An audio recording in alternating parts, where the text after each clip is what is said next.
You're speaking as a sophisticated, educated philosopher, and most people won't get that. They'll think, oh, there you are trying to drive atheism into children. You're trying to take our children and make them into atheists, or so-called atheists. But isn't that what you are essentially saying? That is what you're saying. You're saying I that sort of am. atheists. I mean, Yeah. if And we're we were talking a minute ago about how- as we're talking philosophically, yes, you're perfectly right. But I'm so keen on the idea of not labeling children Yeah. that I would prefer on this occasion to restrain myself from talking about child as being atheist. So this is precisely an example of what we were talking about earlier about Exactly. believing something, Yeah, but perhaps exactly. tailoring your words. I mean, one quite helpful thing, I think, is change the way you pronounce the word. Suddenly they if you weren't say going down atheist, as easy. it sounds like a very sinister thing. If you say atheist, Yes, yeah. which actually is the same thing, but it gets the meaning across. Well, that's the confusion. It's not. Yes. It's not atheism. It's a theism, Exactly, right? exactly. So it'd be quite nice to change the pronunciation, but that's hard to do. Yeah, that's not an easy thing to do, especially in writing. They made just- it a personal I beef.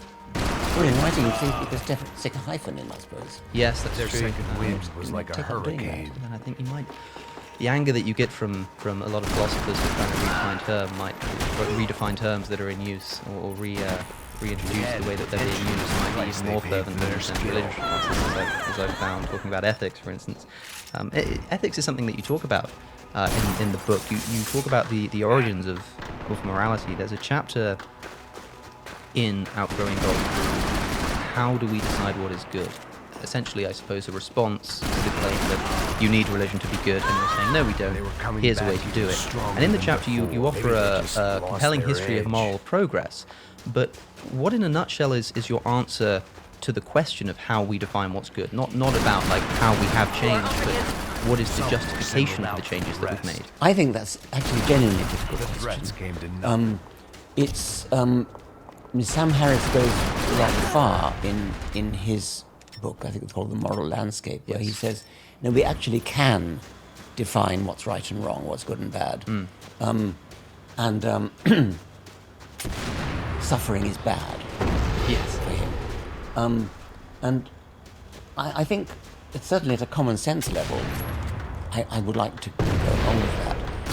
I mean, it's possible for some philosopher to come along and say, oh no, I think suffering is good. I mean, and you can't totally argue against that. I just think it's a horrible thing to say, and I think most people would agree that it's a horrible thing to say. And I must say that slightly rings of when people say, like, yes, you could come along and say there's no God, but I think that's a fairly horrible thing to say. Well, I suppose it's an aesthetic thing. I don't think it's a horrible thing to say. No, I mean, I don't actually have a comeback to some sadist who comes along and says, I think suffering is wonderful. But so what if it were the case that somebody is using some kind of sadistic bent that they have in order to justify some They seem religious to be getting morality? tougher How rather are you than going weak. to communicate to that person that what they're doing is wrong? I think that such a person would be quite rare. I'm not quite. I think I'd rather devote my attention to I see. decent people. Because you speak of when you open the chapter about morality, you talk about so for instance, you're talking about the evolution of other was clear who had characteristics the we have. So staying you say, power. for instance, it's obvious why we have a desire for the opposite sex. It's obvious why that's evolved. And yet there are homosexuals, which you can see as kind of an evolutionary anomaly. But they're not wrong for being good for the sake that they're an anomaly. But if you're going to say that moral values Suddenly have they weren't evolved as going well, down as easy. in the sense that we've evolved a desire for the opposite sex and we've evolved a desire for pleasure and for well-being, then if somebody is similarly anomalous and just happens to believe that no, suffering is good, pain is good, then how can we say that is wrong or bad if an anomaly in sexual preference is not wrong or bad? I think you can't actually say it's wrong. I think you just have to say, I want to live in a society where that sort of person doesn't have influence. And the reason that you want that is because of your evolutionary heritage. Well, I'm not sure about that. If we come back to suffering again, homosexual behaviour doesn't do any harm. It doesn't hurt anything. It doesn't cause any suffering. Their second wind was Whereas like a if somebody has hurricane. a philosophical belief that inflicting pain is They good, were people then of I their come back to my sort of word. rather fundamentals, Sam Harris type axiom almost that suffering, suffering's bad. is bad. But the reason that suffering is bad, or that its experience is bad, is because we've evolved to feel Well, suffering is in bad. the sense that, I mean, it's a sort of biologically interesting point that you could actually breed by artificial selection Yeah. animals that like to be that like what we would think of as suffering. I mean, it's never been done, but when you think of what coming pain is back about, even stronger than it's a before. mechanism in the brain to teach the animal not to repeat some action which causes pain. Yeah. Well, and there's obviously a very good reason for that. Theoretically, I suppose, as a Darwinian, I would have to say, you could breed animals that Yeah. like pain. Well, I They- suppose they wouldn't call it pain. philosophically, that's the thing. It wouldn't be pain as By defined definition, by the philosopher. it wouldn't be pain. Yes, but shall if we it's say enjoyed. that like having pins stuck in them Yes. or something of that sort. So, from a Darwinian point of view, I suppose you're right coming back to that. But Seemed then, to be because getting tougher obviously rather than weaker. evolution is a process, it's not a totally random process. It caters to its environment, but there is a level of arbitrariness to it, in the sense that we could have had 6 fingers instead of 5. That wouldn't have been an unimaginable consequence. That's fairly arbitrary. I think someone you'd baying probably for their agree. blood. Yes, with reservations. I think it's a bit easy to say something like that.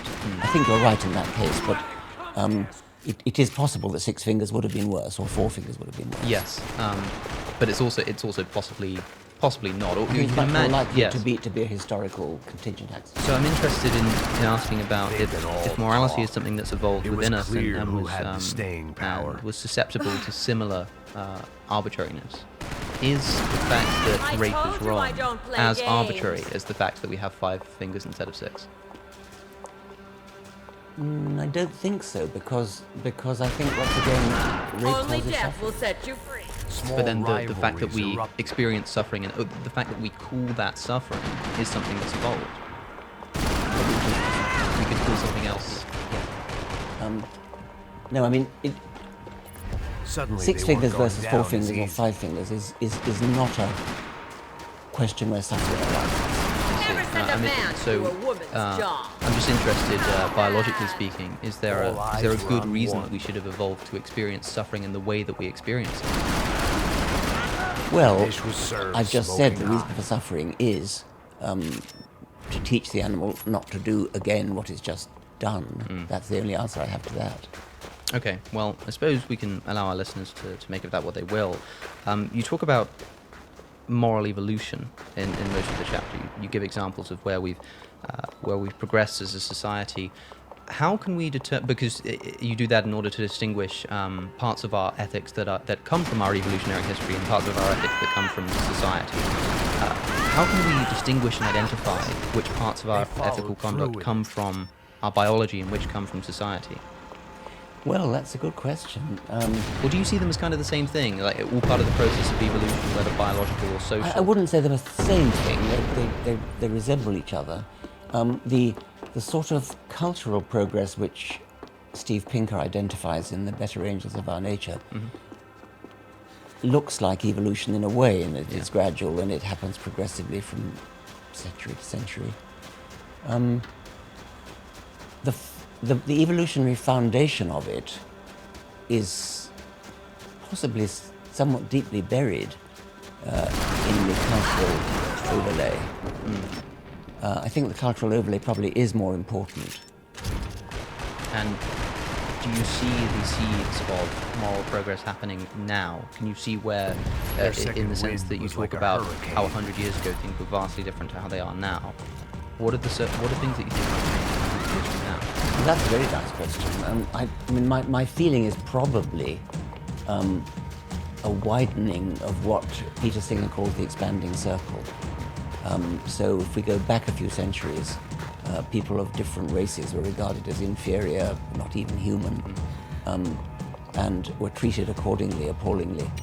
And so I suppose the obvious extrapolation of that is the widening of the expanding circle to non-human Now it was all species. about revenge. Singer talks about how you can make an evolutionary case about why it makes sense to care about fellow creatures, when a lot of people would intuitively say that if evolution serves the self, which of course is a separate gene, but